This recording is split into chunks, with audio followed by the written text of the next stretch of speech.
एक बाप और एक बेटी नदी पार कर रहे हैं। नदी में पानी का बहाव बहुत ज्यादा है। नदी में पानी का बहाव बहुत ज्यादा है तो बेटी ने बाप का हाथ पकड़ रखा है बड़े जोर से कि कहीं फिसल ना जाओ। और बहाव के बीच में ही बाप बेटी नदी पार कर रहे हैं। बेटी ने बाप का हाथ पकड़ रखा है। अचानक बेटी ने कहा, पापा आप मेरा हाथ पकड़ लीजिए। बाप ने कहा, एक ही बात है बेटा, तूने पकड़ रखा है मैंने पकड़ रखा है, इसमें क्या फर्क है।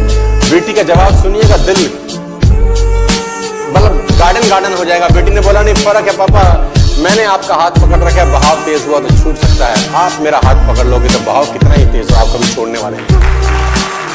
You will never leave me। प्यारे दोस्तों, आपको जिंदगी में जो कुछ भी मैसर हो उसे हजम करना जरूर सीखें, क्योंकि यही फितरत का कानून है। इसके खिलाफ होकर आप चलेंगे तो नाकाम और नामुराद रहेंगे। मिसाल के तौर पे ये जो खाना आपको मैसर होता है, जो खाना आप खाते हैं, फर्ज करें कि खाना आपका जिस्म हजम ना कर सके तो आपके जिस्म में कितनी बीमारियां पैदा हो जाएंगी। ये माल जो अल्लाह ताला ने आपको अता किया है, ये आप हजम ना कर सके तो आपके अंदर रियाकारी बढ़ना शुरू हो जाएगी। अगर आपसे कोई बात हजम ना हो तो वो बात आपको चुगली और गीबत तक ले जाती है। अगर कोई आपकी तारीफ करता है, आप तारीफ हजम नहीं कर सकते तो वो तारीफ आपके अंदर गरूर पैदा कर देती है। अगर कोई आपकी मजम्मत करता है और आप मजम्मत हजम नहीं करते, बर्दाश्त नहीं करते, तो आपकी दुश्मनी बढ़ती है। अगर आपको अल्लाह ने कोई गम दिया है, कोई छोटी तकलीफ दी है, वो आपसे बर्दाश्त नहीं होती, उसको हजम नहीं कर पाते, तो मायूसी बढ़ती है। अगर व्हाट इज इंटरेस्टिंग कि सफल लोग हमेशा सफल लोगों से सीखते हैं और असफल लोग अपनी ही चटनी बनाने में लगे। कैसे होगा कैसे होगा कैसे होगा। It's very simple. If you want to become rich, find someone who is rich and do what he is doing, one day you will be rich. It's a simple philosophy. इसमें कोई बुद्धि लगाने का जरूरत हमारा नहीं है। बड़ी से बड़ी रुकावट को समझदारी से पार करो। अपने अंदर की कमजोरी पर पूरी ताकत से वार करो। छोटी पड़ जाए हर एक चुनौती, ऐसे खुद को तैयार करो। कुछ पाना है तो कुछ खोना होगा, हंसना है तो रोना होगा, चमकना है अगर सोने की तरह तो आग में खुद को तपाना होगा। अगर नदी ने अकड़ते हुए कुएं से पूछा, तेरी क्या औकात है तुझे पता है। नदी ने अकड़ते हुए कुएं से पूछा, तेरी क्या औकात है तुझे पता है। कहां मैं नदी और कहां तू बेचारा छोटा सा कुआं। कुआं हाथ जोड़कर बोला, बहन जी ठीक ही कहती हो, भटकाव में और ठहराव में कुछ तो फर्क होता ही है।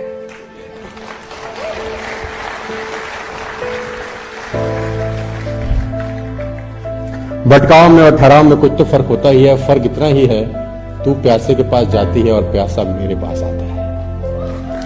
तुम प्यासे के पास जाती हो और प्यासा मेरे पास आता है। तुम ऊपर से नीचे की ओर जाती हो इसलिए खारी हो जाती हो, मैं नीचे से ऊपर की ओर आता हूं इसलिए मीठा हो जाता हूं। तो जिंदगी में नीचे से ऊपर उठना यार, मीठे हो जाओगे।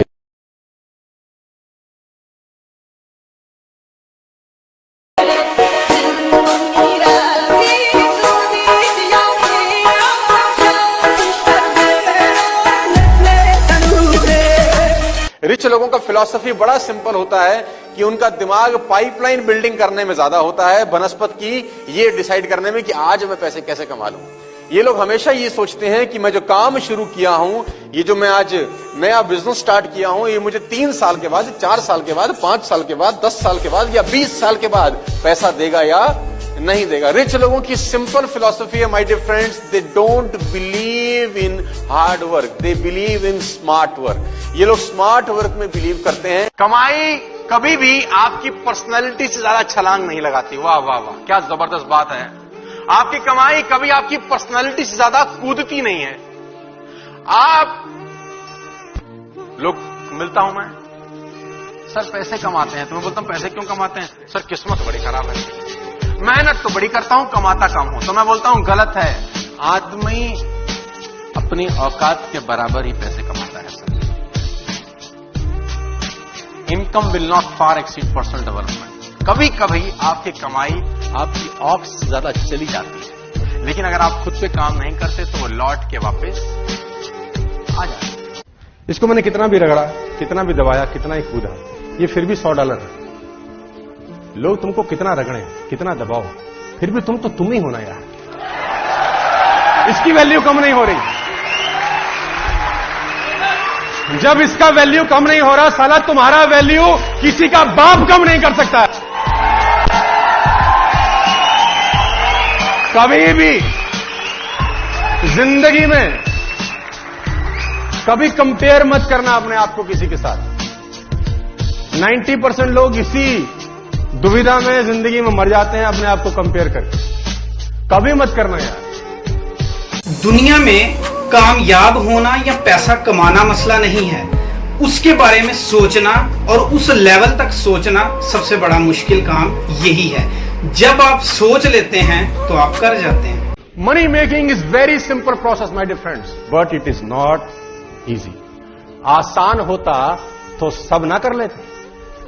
सिंपल है, आसान नहीं। और सिंपल चीजें करना बहुत मुश्किल होता है, क्योंकि सिंपल लगता है ये तो कभी भी की जा सकती है, और जो कभी भी की जा सकती होती है वो कभी भी नहीं होती। आप अपनी वाइफ को आई लव यू बोले, बहुत सारे लोग नहीं बोलते हैं, कभी बोल देंगे, बोल ही नहीं पाते। बहुत महीनों तक नहीं बोला है, क्योंकि कभी भी बोल देंगे, कभी भी नहीं, इतने में तो निकल ही गई। फिर बोल रहे हैं हाय तुझसे बड़े प्यार था आपको, तू कहां चली गई। It's very simple but not easy. ये मोहब्बत है क्या? इसके जो मुरवजा माने हैं ना, जो कॉमन लोग, हम सब लोग कॉमन ही हैं, हम सब समझते हैं, वो ये समझते हैं कि अगर कोई शख्स किसी के लिए नागुजीर हो जाए और आपके दिल में किसी के बारे में एक ऐसा जज्बा पैदा हो जाए कि मैं इसके बगैर नहीं रह सकता, फिर आपके अंदर एक शदीद ख्वाहिश पैदा हो कि ये शख्स मेरे साथ रहे, हर वक्त मेरा अपना बन के रहे, जो मैं कहूं वैसे करे, तो ये मोहब्बत है। गलत किसी ने ये पढ़ाई है पट्टी कि मैं नहीं दिल में बात रखता, मैं सच बता देता हूं। This is wrong. दूसरों के बारे में यह है पर्दापोशी करना। हाँ, सिर्फ 2 जगहों पर सच बोलने की इजाजत है शरई तौर पर, सिर्फ 2 जगहों पर। अगर आपसे कोई पूछे मैंने अपनी बेटी की शादी करनी है, इससे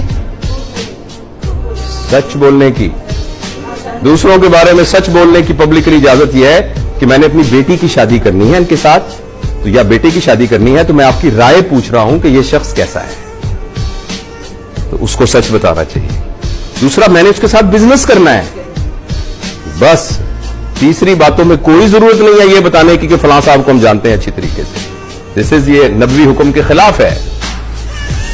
हाँ, अपने बारे में सबको बताते फिरना कि भाई साहब आप मेरे बारे में गलत सोच रहे हैं, मैं ऐसा आदमी नहीं हूं, ऐसा नहीं। आपने जो कहा है बड़ी मेहरबानी आपकी, लेकिन मैं ऑनेस्टली ऐसा नहीं हूं। ये है सच। और जिस काम से आपका पेट पलता है ना सर, घर चलता है, उसको कभी गलत मत बोलना और कभी उसकी बुराई मत करना उस काम की। धंधा तो कभी बड़ा होगा, कभी नीचे हो जाएगा। ये थोड़ी जब नीचे हो जाएगा तो काम बेकार है। हम तो मौसमों की तरह तुरंत बदल जाते हैं। पे आउट अच्छा तो उससे बढ़िया कंपनी कोई नहीं, पे आउट बेकार तो गलत फंस गए। बरसाती मेंढक।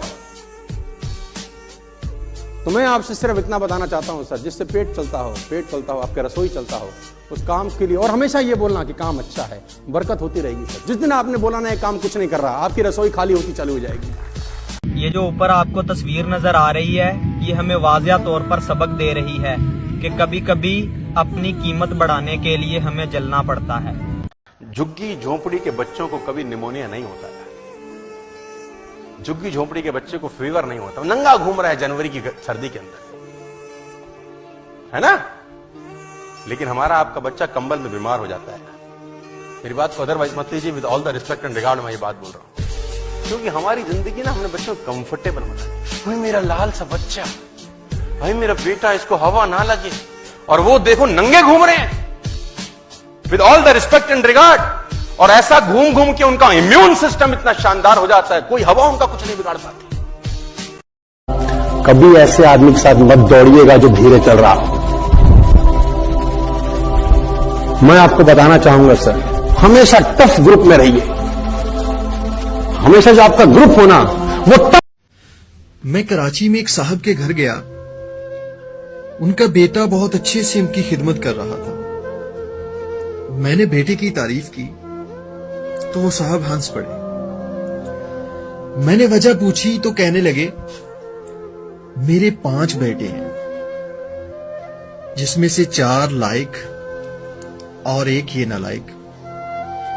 मुझे हैरत हुई कि ये बच्चा इनकी इतनी खिदमत कर रहा है और ये से नालायक बोल रहे हैं।